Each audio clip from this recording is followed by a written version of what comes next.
Mudo. I'm not no, this guy deserves to die. This guy did not have proper care of his life. He did not have proper care of his associates. Respect he did not have. And this person was somebody in society who I can deem was a useless piece of nothing. A useless piece of nothing. Somebody who claims to be who he is, and somebody who did not want to be told what to do by people who know the right way. Anyway, I cherish him, and I'm so glad God has done his way. I always remember him for being with me when I was involved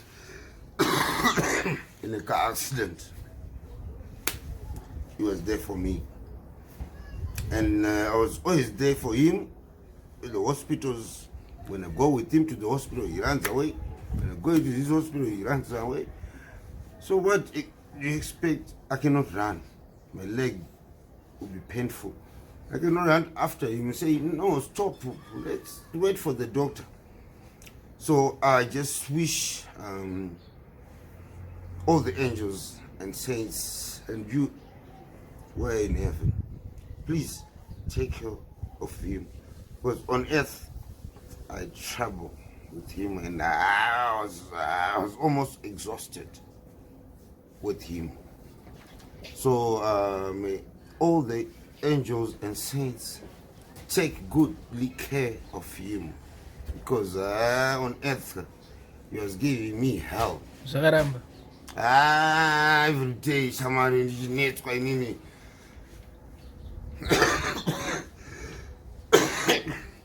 Uzongosvika paari chete ndotoziva kuti yatonoizi ungosvika paari yatonoizi amana saka ndiri ndakupi ini ndombotira kutiza ndomboenda bva kuteera futi ikoko saka ininika apa kapa ndinochema kuti Mwari maita basa zvenyu mamuzorodza mwana anga atambura nekuti hona iwe une dzimba dzako tu iwe urara mutoireti saka iwewe uda kundiite sei ndobva ndaenda ikoko ndobva ndati muroja ibva obva nditaura anzi uyo anopenga ini ndakupenga inini manje topenga chika nditoda kuedza kuti you get accommodation somewhere you can be comfortable because ini kuti ndigare neka hazviite because zvakatondiitira kudhara akandotozviziva.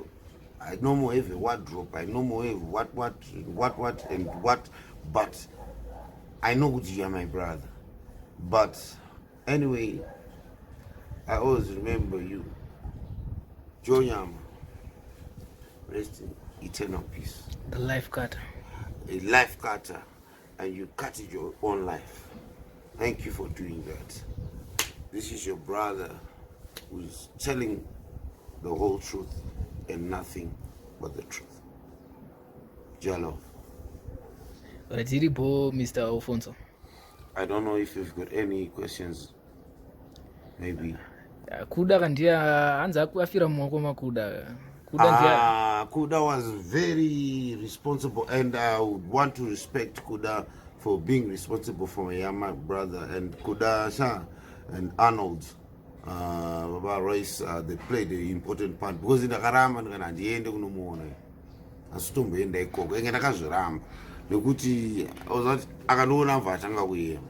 So I just thought it was something should be easy. It's very simple. Little did I know Gucci, that journey that I declared. So Kuda, I play a big part to our family. So Kuda is having his haircut. Papa mama anje anga sekuru ngage kunyasopfeka smart. You know, Kuda, I respect you, Kuda. Thank you for taking care of my brother. Well, at least I did not want him in my life because he was a menace. But anyway, we cannot afa anaka. I did that. I say, I know. In Poland, I told her I'm a Satanist, I want to suck your blood. Oh, Batrabanga, I just say, she put his hands, he was Buddha rope, his own, and we don't pay. But Abaga, I also saw to Wariga. I also see she kuti aende chiambonotaura nevamwe vari kudenga ambonzwa nyaya idzodzo ite idzi dzanga achitiitira panyika panapa idzi zitanza kubohwa idzi ndokwaanonotaura nyaya dzaka ineniwo futi ndichateerawo tononyatsotaurana futi taikoko ikoko toita kunzwisisana nofunga kune kusina quarreling and fight. I just wish his soul rests in peace. Not in pieces, and not in peace. In peace, your peace, love and harmony. Those are not kumbiro kuna ishe samatenga. Alright. But mpano yanga was rude, man.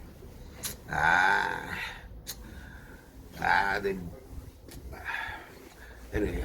Irbo. Say. Irbo.